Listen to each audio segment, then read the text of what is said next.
Hello my lovely Aries. Welcome back sa channel kong Insightful V. Sa mga nag-subscribe pala ng channel ko, gusto ko pong magpasalamat sa inyo. Thank you. At sa mga viewers dyan, thank you. Welcome kayo sa channel kong ito. Kung baguhan lang kayo sa channel kong ito, don't forget, paki-like, paki-share, paki-subscribe ng aking channel. Thank you.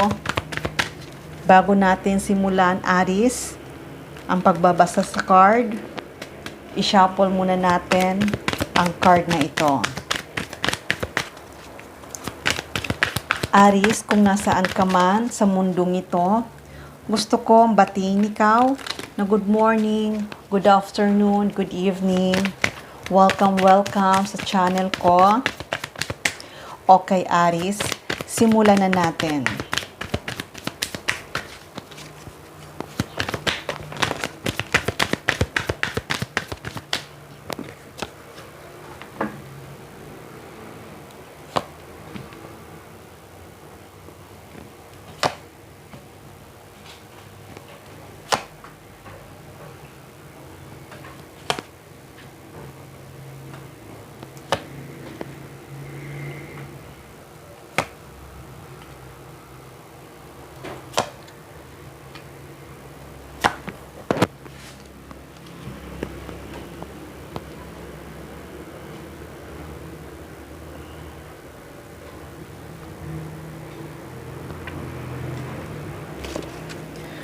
Okay, Aries.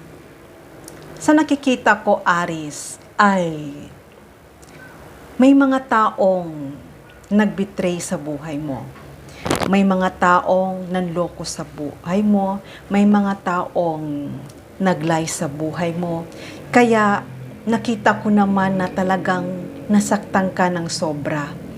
Kasi talagang binigay mo yung tiwala mo sa kanila, binigay mo yung pagmamahal mo para sa kanila, at hindi ka nagdalawang isip na tulungan sila, hindi ka nagdalawang isip na pakitaan sila ng mabuti, pero sa lahat ng ginawa mo ito sa kanila ay nakita mo at napansin mo na hindi mo lang pala alam na may ginagawa pala silang mali sa iyo at behind. May ginagawa pala silang hindi maganda para sa iyo. Kaya ngayon, kahit na sobrang nasaktan ka dahil nga sa mga ginawa nila, hindi ka man nakipag-away sa kanila, hindi mo naman sila kinumport or hindi mo naman sila pinagsabihan kung anong mga mali ang ginawa nila para sa iyo. Pero nakita ko na talagang naging silent ka na lang. Naging silent ka na lang dahil nakita mo kung ano man yung mga ginagawa nilang mali para sa iyo. Kaya ngayon nakita ko na napag-isip-isip mo na it's time na para i-let go mo sila. It's time na para i-end mo na yung connection mo para sa kanila. Dahil kapag pinagpatuloy mo pa yung connection mo para sa kanila, ay paulit-ulit na masasaktan ka. Kaya ngayon, nakikita ko, Aries, na i-close mo na tong cycle na to. Kasi once na close mo na tong cycle na to, nakikita ko ay may bagong simula. Itong bagong simula na to ay napakaganda. Kaya kung anuman sakit na nangyari sa pinagdadaanan mo ngayon, kahit anumang struggle na pinagdadaanan mo sa ngayon, nakikita ko ay may bagong simula. Kaya huwag mong iisipin na kahit ganun ang ginawa nila sa iyo, huwag mong iisipin na hindi mo kayang magsimula ulit. Dahil kapag nagsimula ka ulit at nagbago ka ng iyong pananaw sa buhay, na kailangan mong alisin yung mga tao na hindi mo na kailangan mo nang alisin yung mga tao na nagbibigay sa'yo ng sakit. Alam ko masakit na ikat mo yung connection para sa kanila kasi nga talagang masabihin na natin na maganda ang pinakita mo para sa kanila, hindi ka man nagtanim ng galit para sa kanila. Pero sa nakikita ko, Aries, it's time na to change. It's time na to embrace. It's time na para magsimula ka ulit. Kasi nakikita ko itong pagsisimula mo ulit. Once na clinose mo na at kinat mo na yung mga taong hindi nagbibigay sa'yo ng maganda, yung mga taong alam mo na hindi tapat sa'yo, yung mga taong alam mo na nagdudulot sa'yo ng mga negatibo or mga toxic na tao. Once na clinose mo na yan at nagsimula ka ulit ng panibago, nakikita ko na talagang kung ano man yung nawala sa'yo, nakita ko ay talagang babalik ito sa iyo ng napakaganda. Alam ko na mahirap na ikat mo ang ties mo sa kanya. Pero sabi ko sa iyo, it's time na to change. It's time na to transform your life. Kung ano man yung sakit na naramdaman mo, kung ano man ginawa sa iyo, na nasaktan ka ng labis, it's time na ikat mo na to dahil once you cut na ito, ay talagang ang paparating para sa'yo ay napakaganda. Kaya kung may mga pangarap ka man na hindi natupad dahil nga may mga taong nanloko sa'yo, may mga taong nantrap sa'yo, may mga taong ayaw nila na mag-succeed ka, pero makukuha mo pa rin ang mga pinapangarap mo.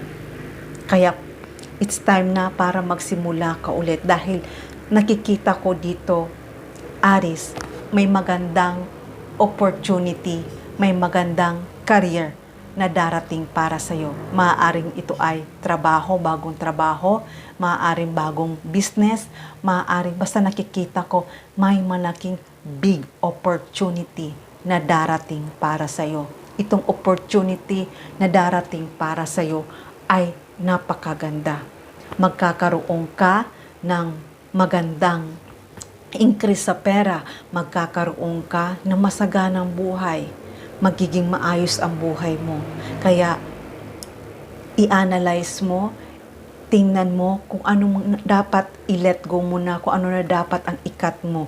Kasi once na kinat mo na to at once na nag-transform ka, once na nag-change ka, at clinose mo na tong chapter na to, ang magbubukas para sa'yo, sinabi ko, ay napakaganda.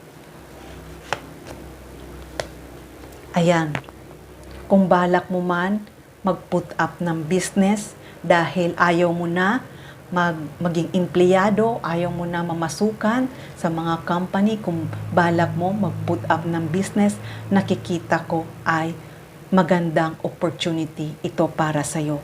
Nakikita ko na talagang magkiklik, magiging okay ang itatayo mong negosyo.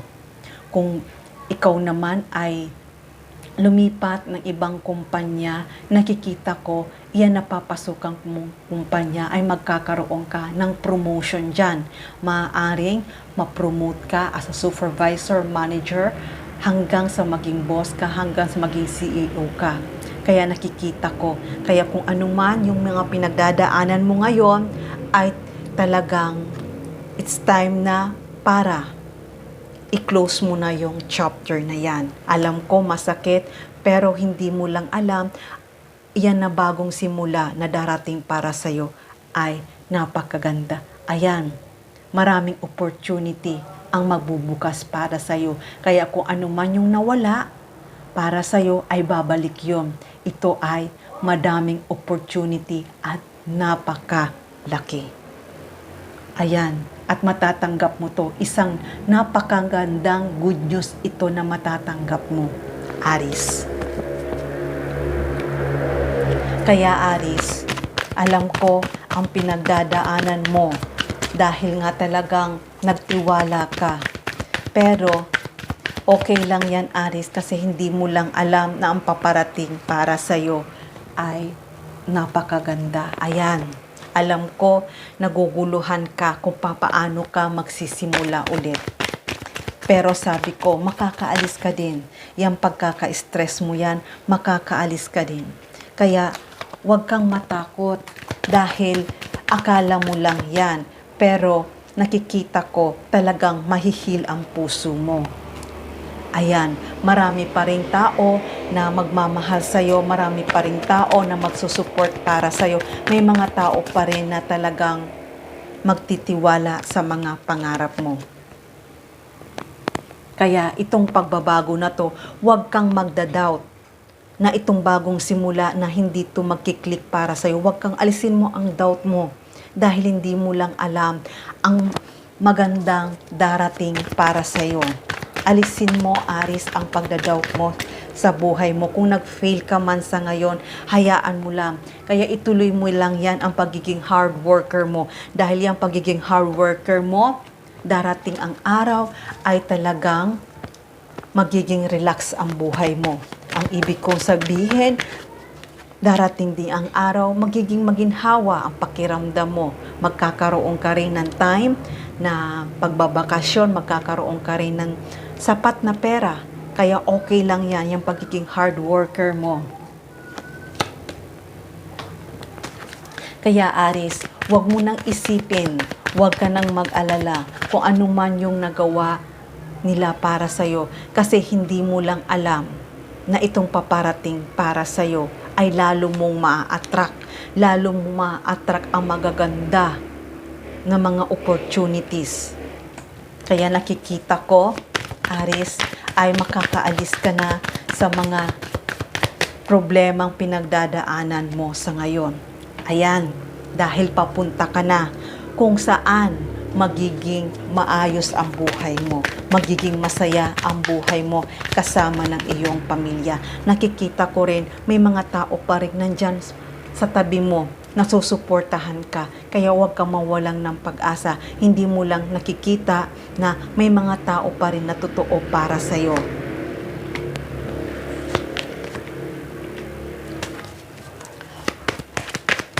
Kaya, sabi ko sa'yo, ikat mo na yung mga taong hindi mo na kailangan. At huwag mo nang isipin kung ano man yung nagawa mong mali, kung ano man nagawang mali nila, huwag mo nang isipin. Mag-focus ka na ngayon sa mga pinapangarap mo. Kaya Aris, be strong. Maging strong ka. At huwag kang matakot kung may mga tao man na nangloko para sa iyo. Huwag kang matakot sa kanila, kundi gamitin mo yon para lalo kang maging malakas at lalo kang matupad mo ang mga pangarap mo. Nakikita ko, Aris, na talagang makukuha mo kung ano man yung gusto mo. Ayan, Aris, nandito ang Wheel of Fortune. Talagang magiging maayos na ang buhay mo. Once na kinat mo na ang ties mo sa mga taong hindi nagbibigay sa'yo ng maayos na once na kinat mo na ang mga taong alam mo na hindi nagkakapagbigay sa'yo ng maganda, nakikita ko ay patungo ka kung saan magiging maayos ang buhay mo. Kaya huwag mong isipin na walang magmamahal para sa'yo. Maraming magmamahal para sa'yo. Kahit na maraming tao sa paligid mo na gusto ka, hindi mo maabot yung mga pangarap mo, kahit may mga taong nakikipag-compete sa'yo. Pero nakikita ko rin, talagang maaabot mo pa rin ang mga pangarap mo. Ayan, dahil nga, sinabi ko, may tao pa rin tutulong para sa iyo. At itong tao na itong natutulong para sa iyo ay tutulungan ka na maabot ang pangarap mo at maging masaya ka. Kaya nakikita ko, Aris, sa totoo lang talaga, itong paparating para sa iyo ay talagang napakalaki. Nandito ang Ace of Pentacles, nandito ang Sun. Hindi lang malaki, kundi napakalaki ang darating para sa iyo. Dahil nakikita ko talagang ginagawa mo ang lahat na ito para matupad ang mga pangarap mo, lalo na sa iyong pamilya. Kaya Aris, itong pagiging hard worker mo at itong talagang pagiging mabuti mo ay nakikita ko may mga tao pa rin na susuportahan ka na nila, natutulungan ka nila para maabot mo ang mga pangarap mo. Huwag kang mag-alala dahil makikita mo naman kung sino ang mga totoong tao para sa iyo. Dahil itong mga totoong tao para sa iyo, sila ang tutulong sa iyo para maabot mo at makamit mo ang mga pangarap mo para sa kanila. Okay, Aries, hanggang dito na lang muna ang aking mensahe. Sana nagustuhan nyo. Huwag mong kalimutan, paki-like, paki-share, paki-subscribe ng aking channel. Love and peace. Mwah!